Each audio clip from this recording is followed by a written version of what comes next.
तो मेरे लिए गार्डन ऑफ ईडन की शुरुआत तब हुई जब मेरी पत्नी एक दिन आई और उसने मुझे इस पेरेंटिंग क्लास के बारे में बताया।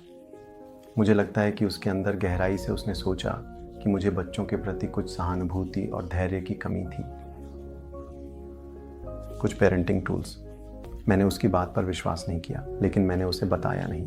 मैंने नामांकन करने फैसला किया। तो यहीं से गार्डन ऑफ ईडन की शुरुआत हुई। मैं पहले एक चेन स्मोकर था, जैसे सच में चेन स्मोकर। वे मुझे चिमनी कहते थे। मैं 3 और आधे पैकेट मार्लबोरो रेड्स पीता था। मैंने उस धूम्रपान से तंग आ चुका था। मैं अपने बच्चों के साथ खेल नहीं सकता था। मैं सही से सांस नहीं ले पा रहा था। मैं गार्डन ऑफ ईडन में एक साधारण पेरेंटिंग क्लास के लिए आया था। वह कुछ ऐसा निकला, बहुत बहुत अधिक। यह आत्म खोज, आत्म देखभाल और आत्म प्रशंसा की एक यात्रा थी। ये यात्रा एक साहसिक कार्य बन गई क्योंकि मैंने तब न्यूरोलिंग्विस्टिक प्रोग्रामिंग, हिप्नोथेरेपी और मनोचिकित्सा के बारे में सीखना शुरू किया। और अद्भुत बात यह है कि ये सब यहीं से शुरू हुआ। तो मूल रूप से सूही के कोर्स मेरे लिए एक आंख खोलने वाले अनुभव की तरह थे और मैं इसके लिए बहुत आभारी हूँ। वह मेरे साथ सीधे थी। उसने कहा, तुम नौकरी छोड़ना चाहते हो, मैं तुम्हें छोड़ने कर दूंगा। अगर आप 100% सुनिश्चित नहीं हैं, आप छोड़ना चाहते हैं, मेरे साथ अपना पैसा बर्बाद न करें। यही मुझे इसमें पसंद आया। गार्डन ऑफ ईडन के साथ हमने कई अवधारणाओं सीखा, लेकिन 2 अवधारणाएं जो वास्तव में मुझे छू गईं, वे थीं प्रवाह की अवधारणा। कैसे आपका आंतरिक आत्म, आपकी भावनाएं और विचार, आपके बाहरी आत्म, आपके शब्द और क्रियाएं हैं, मेल खाना चाहिए और इससे एक अधिक संतुलित व्यक्ति बनता है। मुझ पर विश्वास करो, मैं पहले सत्र से निकलते समय ऐसा महसूस कर रहा था। मुझे नहीं पता क्या कहूँ, मैंने अपने जीवन में ऐसा अनुभव नहीं किया। आरामदायक, राहत मिली, शांत। ऐसे भावनाएं मैंने अपने जीवन में कभी नहीं अनुभव की। पास चीज़ें जिन्हें आपने पहले नोटिस नहीं किया, और फिर आप कहते हैं मैं ऐसा कैसे हो सकता था। बच्चों के प्रति थोड़ा अधीर, कभी कभी अपने प्रति भी बहुत कठोर। ये ऐसी बातें हैं, आप जानते हैं, जिनके साथ हम जीते हैं, लेकिन हम कभी भी उनका सामना करने के बारे में सोचें। और गार्डन ऑफ ईडन में जो होता है, या आप वास्तव में गार्डन ऑफ ईडन के अंदर जो करते हैं, वह ये है कि आप इन सभी चीज़ों के बारे में सोचने के लिए समय निकालते हैं। आप जीवन अलग तरीके से देखते हैं, आप अपने आप को अलग तरीके से देखते हैं, आप अपने बच्चों और अपने परिवार को अलग तरीके से देखते हैं। कभी कभी आप कई भावनाओं से गुजरते हैं और आप उन्हें मीठा बना देते हैं। इससे कोई मदद नहीं मिलती, बस उन्हें वैसे ही व्यक्त करो जैसे वे हैं।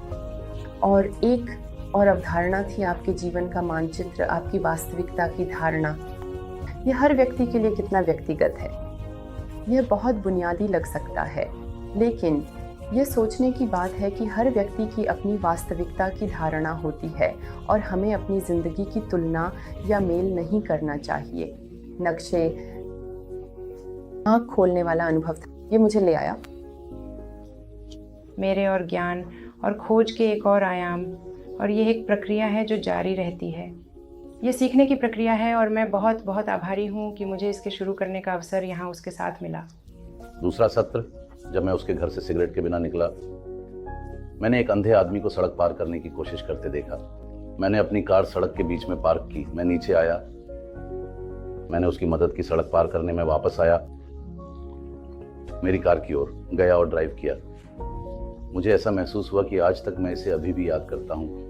ये सबसे अच्छा एहसास है जो मैंने किया है मेरी ज़िंदगी में। तब से यह एक परिवर्तनकारी यात्रा रही है। मुझे लगता है कि बहुत से लोगों ने मेरी पत्नी से शुरू करते हुए इसे नोटिस किया। मेरा मतलब है, मैंने बदलाव किया। आप बदलते हैं जब आप लोगों के साथ समय बिताते हैं, जब आप उनसे सीखते हैं। मैं ये नहीं कहने वाला कि मैं एक परफेक्ट पिता हूँ, उससे बहुत दूर, लेकिन मैं अपने बच्चों के साथ बेहतर हुआ। मैंने अपने आप में सुधार किया। मैं अपने आसपास के लोगों बेहतर हुआ। मैं नौकरी छोड़ने निर्णय लिया। अब कई सालों से मैं पूरी तरह से साफ हूँ। ना तो सिगार, ना सिगारेलो, ना तो नियमित सिगरेट, ना शीशा, कुछ भी नहीं। ये सच में अद्भुत था। जिंदगी पहले तनाव और दबाव की जगह थी। ईडन के बाद के अपने अनुभव के बाद मैंने समझा कि यह जीवन की संभावनाओं में अनंत विश्वास रखने के बारे में है और कि सब कुछ सही जगह पर है जैसे कि इसे होना चाहिए। क्योंकि यह स्वचालित रूप से आपको अपने आप होने की अनुमति देता है। हमेशा खुद को बेहतर बनाने काम करें, लेकिन प्रतिस्पर्धा करने नहीं। सुधार के लिए जगह है, लेकिन वास्तव में प्रतिस्पर्धा के लिए नहीं। और ये दो अवधारणाएं मुझे एक अधिक खुश, शांत और संतुष्ट व्यक्ति बनने में मदद करती हैं, और यह स्वचालित रूप से आपकी पेरेंटिंग पर भी परिलक्षित होता है।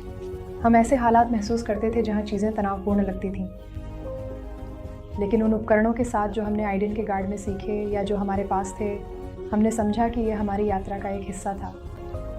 और हमने अपनी चुनौतियों को अनंत विश्वास और प्यार के साथ अपनाया। वातावरण बहुत स्वागत करने वाला, बहुत खुला भी था, जहाँ सभी विचार सुना और साझा किया। और वहाँ ये भावना थी, वाह, ये उन चीज़ों में से एक है जो मैंने कोर्स से सीखी। ये बस सीखना है कि कैसे चीज़ों को स्वीकार करना, चीज़ों से ऊपर उठना, यह भी समझना कि हमारे चारों ओर जो कुछ भी होता है वह व्यक्तिगत नहीं है, ये बस लोगों के अपने आप को प्रक्षिप्त करने का तरीका है। में यह एक खूबसूरत अनुभव था। कमरे में हम 5 थे और हर किसी ने अपनी सच्चाइयाँ साझा की। हम सभी एक छोटे समूह में एक साथ काम करते थे, जहाँ हम एक दूसरे पर अपने विचारों और रायों के साथ भरोसा करते थे और एक दूसरे की मदद करते थे कई तरीकों से बढ़ने के लिए। मुझे गार्डन ऑफ एडन में जो पसंद है वह है अन्य माता पिताओं के साथ साझा करने की क्षमता, सुकैना के साथ साझा करने की और उनसे सीखने की।